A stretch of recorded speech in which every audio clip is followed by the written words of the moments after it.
Hey everybody, Chris Klotz here with Stevenson and Klotz Injury Attorneys. We are here today at Pensacola Harley-Davidson. We are here with Master Mechanic David Church. What's up? Say hello to the camera. Hello. Hey everybody. And we are going to do a couple segments today, but we're going to actually mainly focus on safety and maintenance and some of those issues. We're going to do 3 or 4 segments and just try to get some information out to the motorcycle riding public about safety issues to have on the top of your mind from a certified master expert here at Pensacola Harley-Davidson. So, David, tell me, what do we want to do right now? What you want me to do? The first thing we want to do is just a quick safety walk around. This is not the same as a safety inspection because you actually pay for a safety inspection. Right. This is something that you can do in your hotel parking lot or in your garage before you start your bike up and go on that long test ride or on that long road trip, for example. So the idea first is you want to walk up to your bike and just touch everything. Hands on, right. See if anything's going to fall off, really. So when I saw David do this earlier today, I was like, hey man, don't be so rough on the bike. Yeah. And he's like, no, you got to do it. And he said, don't touch the exhaust, which I won't do. He's got a special technique for exhaust. But literally, you're supposed to go around and touch everything that might be bolted on or strapped on. This is loose right here. I can feel that's loose and needs to be tightened. My horn, I don't know, that's supposed to be probably loose on the rubber. But you touch everything and make sure that nothing is like getting ready to come loose or disconnected. Anything else I need to connect with when I'm doing my go around? Both mirrors, turn signals. Front lights. Floorboards, make sure that they turn up or not. Right, okay. So the truth of the matter is, Harleys vibrate like crazy, right? If you're traveling down the road and your mirrors are loose, for example, it's going to vibrate more loose. It's not going to tighten itself up. It'd be awesome if it could, but it doesn't. Right. So everything gets only looser. So if you're checking stuff and you're making sure everything's tight before you jump on your bike and take off, you know you don't have to address a loose part because it's going to vibrate. On top of that, the exhaust trick he's talking about is you just want to kick it. I know it sounds kind of barbaric, but if it is loose and you're kicking it, you're going to hear a very loud tinging sound, or you're going to see that vibration. And it sounds crazy, I know, but when you're on your bike and something's loose, you're going to hear it. If your exhaust is loose while you're riding it, it vibrates a lot, and you're going to hear that loud pitch, ting, ting, ting, ting, ting sound. And then you're going to get scared, and then you're not going to want to ride, and you're like, you know what? I'm taking it to a dealership anyways. Yep. So the idea is, before you actually get on the bike, to make sure everything is tight. Everything is working the way it's supposed to. And we actually did find something on here that was loose, unbeknownst to me, is the air filter cover. Yeah. Is just about to fall off. So I had no idea and wouldn't have known unless David had shown me how to do this walk around, which, you know, before today I didn't have it on my radar. So thank you. Absolutely. And another thing, you'll need a flashlight, tire pressure gauge, and tread depth gauge. If you're on a road trip, anytime you ride, it'd be a good idea to keep these things on the bike anyways, really.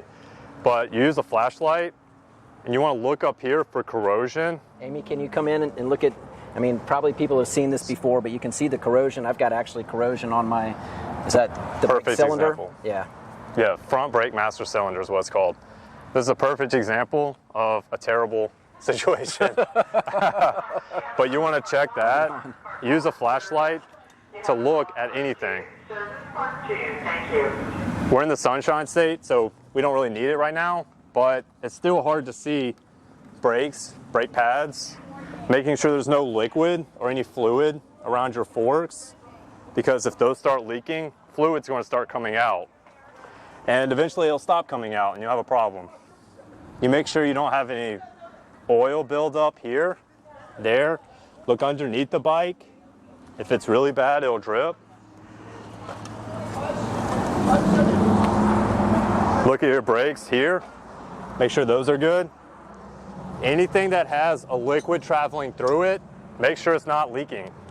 So your lines that come out of your master cylinders, like this, make sure there's no liquid, right? That's very important. No liquid coming out here. Very important. Especially on the older system, these are metal, so they'll corrode and start to punch holes through it instead. But these are rubber. So Harley's like, well, that was a bad idea. So they went to rubber, or not rubber, it's actually a plastic polymer blend. So that's that part. Then you're going to check your tire pressure. We're going to talk about tires in the next video, but in my opinion, tires are the most important thing on your bike. And I got to tell you, you need to stay tuned for this issue, for the segment that we're going to do about tires, because I've already learned a couple things about tires that I had no idea about. They actually have an expiration date, of all things. I never knew. You have 10 PSI in your front. Okay. That's not good. It's 10. 10. What's it supposed to be? On your bike this year, it's supposed to be 36. Okay. Well, I'm very glad that we came in today. It's a little bit low. It's a little embarrassing. Well, I actually have another trick I'm going to show you. Okay. All right. So I'm going to check this again on the back. Okay.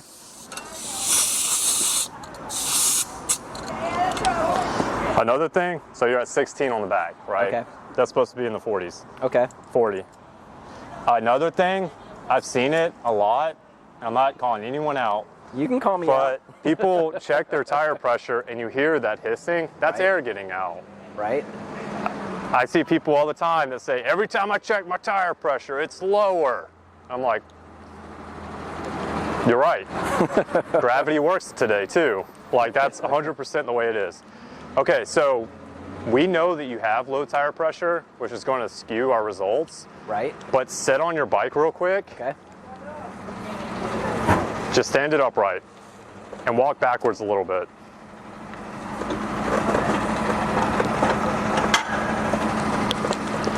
Feel how hard that is to pull? Yep. That's because you have low tire pressure. Okay.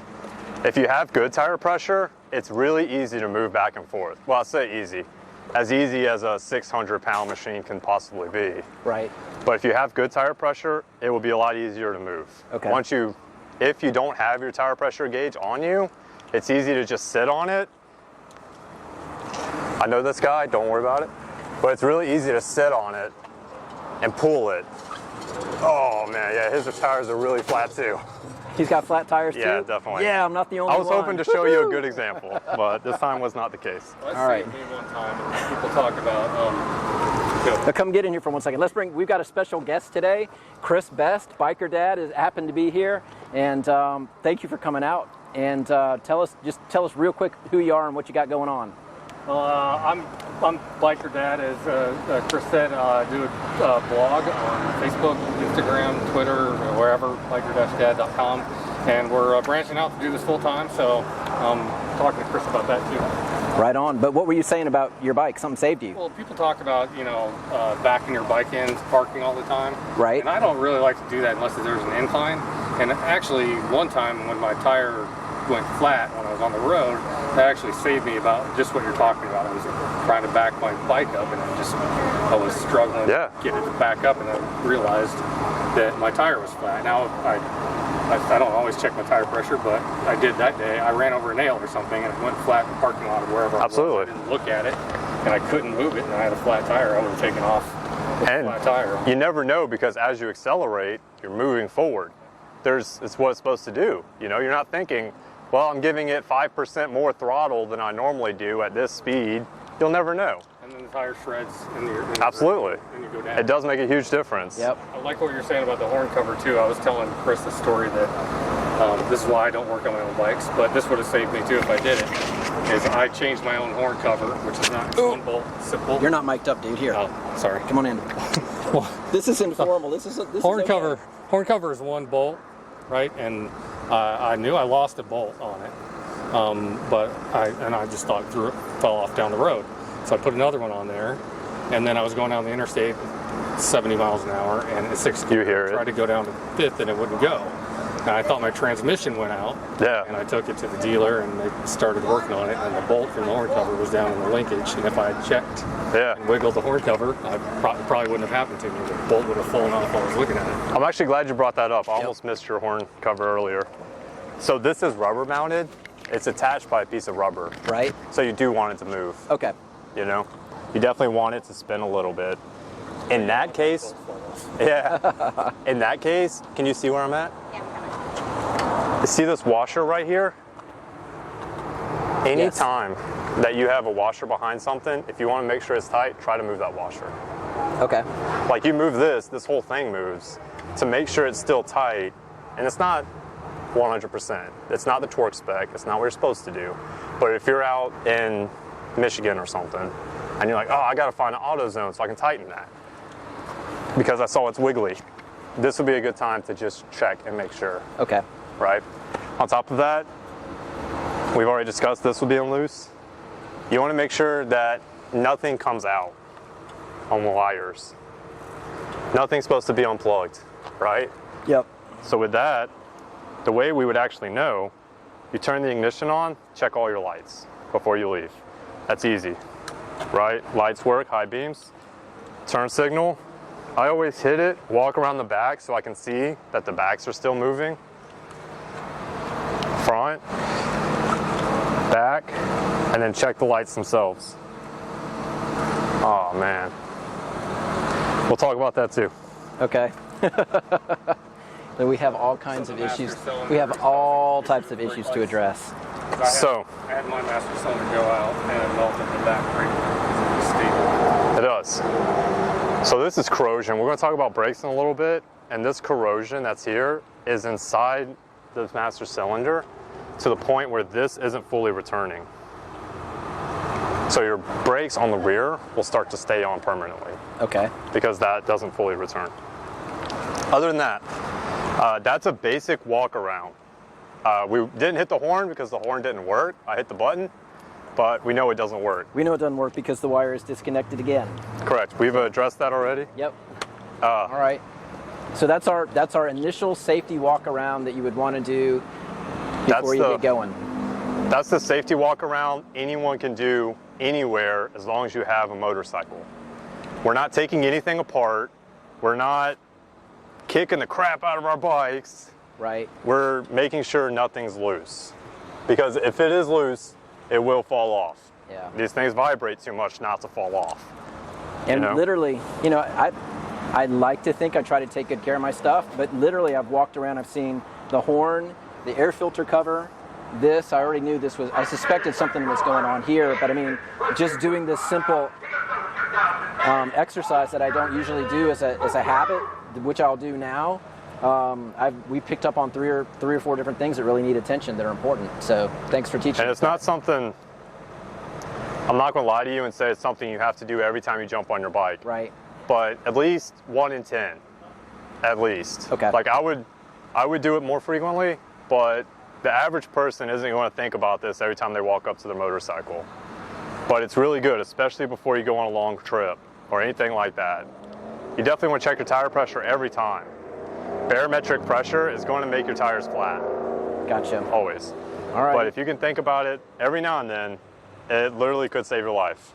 Seems melodramatic, but those are the facts. You can't mess around with brakes. That's just, you can't mess around with brakes. They just slow you down. It'll be fine. That's right.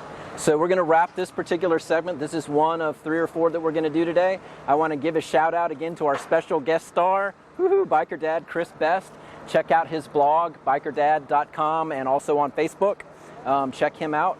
And we're going to probably, move to maybe tires next? Tires next. So we'll see you at the tire segment next. Continue to watch. Love Stevenson and Klotz Law Firm in town. Thank you guys for watching, and we'll see you on the next episode.